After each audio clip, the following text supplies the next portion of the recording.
Monolog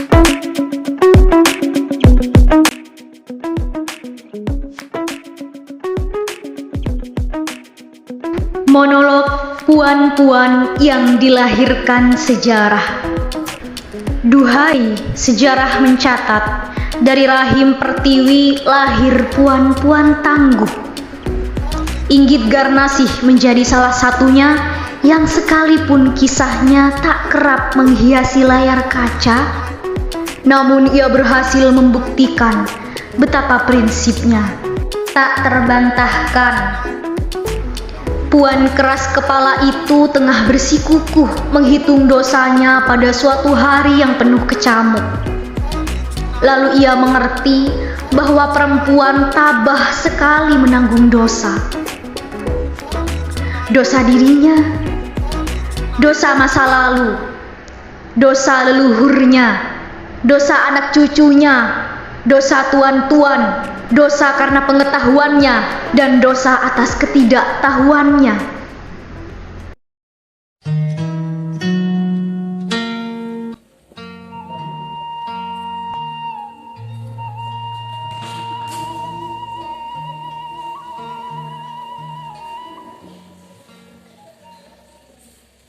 Aku sudah bicara dengan Kusno. Kami harus saling memastikan, dan kami sudah menemukan kepastian itu. Kepastian bahwa perbedaan kami tidak bisa lagi dipertemukan. Dia bersikukuh menginginkan keturunan.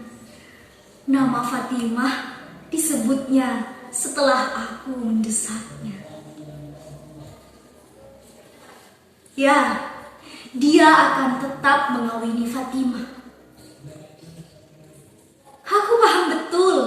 Aku paham betul alasannya. Lelaki mana yang tak ingin punya keturunan? Begitu juga perempuan mana yang menginginkan dirinya mandul. Karena itu, aku juga paham jika Kusno tak bisa menerima takdir tubuhku yang tak mampu memberinya keturunan.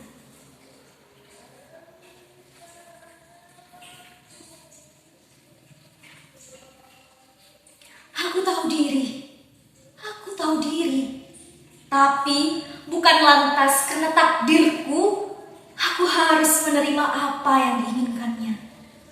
Meski sekali lagi, Kusno tadi bilang bahwa aku akan tetap menjadi perempuan dan istrinya yang utama. Tapi itu tidak berlaku bagiku. Ceraikan aku atau tinggalkan Fatimah. Harga diriku lebih utama daripada istana.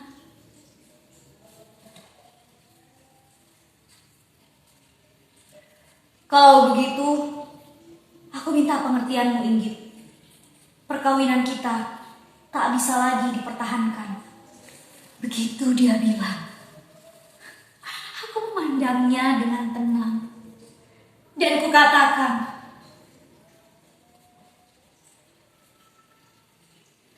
Kusno, baik. Dan Kus, kau sudah tahu jawabanku sejak di Bengkulu. Kita akhiri semua ini dengan baik-baik.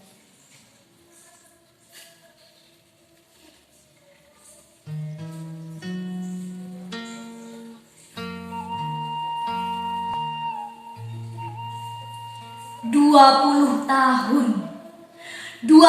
tahun aku menemaninya, mengikutinya kemanapun.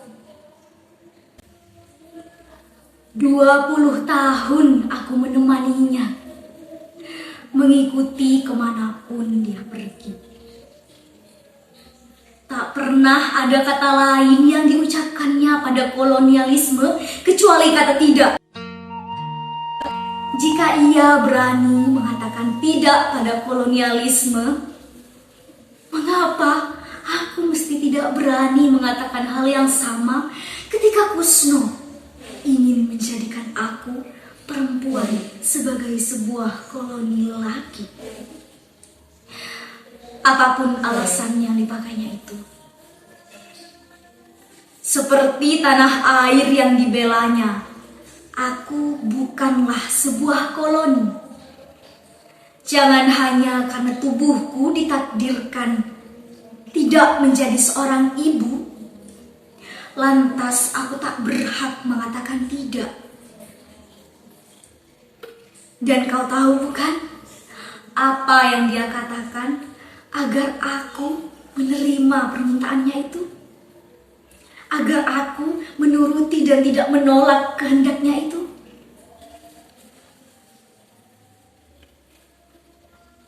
Meski aku mengawininya, tapi Inggit tetaplah wanita utama, tetaplah istri utama. Banyak sekali sanjungan yang dibuat untuk perempuan yang mau patuh dan diam pada kemauan lelaki. Buatku sanjungan itu adalah muslihat.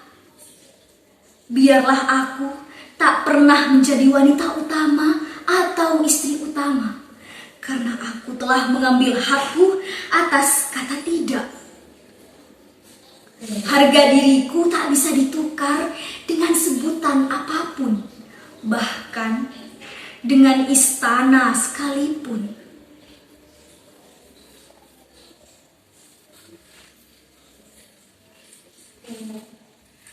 Biarlah ini pula yang menjadi ujung semua kisah perjalananku mendampingi Kusno. Ketika ia sudah dekat dengan apa yang diimpikannya, memimpin tanah air di ambang kebebasan. Sebagai istri, tugasku sudah selesai. Dan sebagai perempuan, aku sudah menunaikan kewajibanku, yaitu mengatakan tidak pada kemauan seorang Kusno.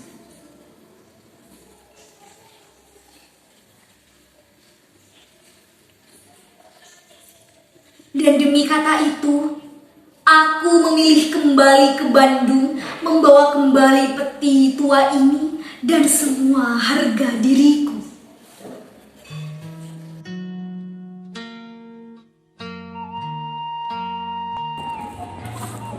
Inggit Garnasih mekar dengan anggunnya, 20 tahun menemani dan membentuk Kusno, Soekarno, si pahlawan bangsa.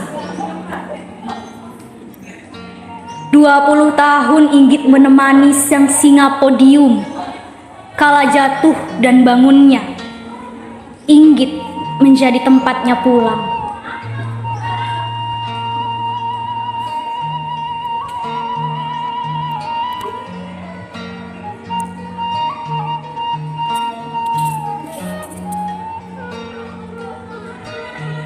Inggit membiarkan semesta melihatnya sebagai puan tangguh nan cantik dengan erat menggenggam prinsipnya.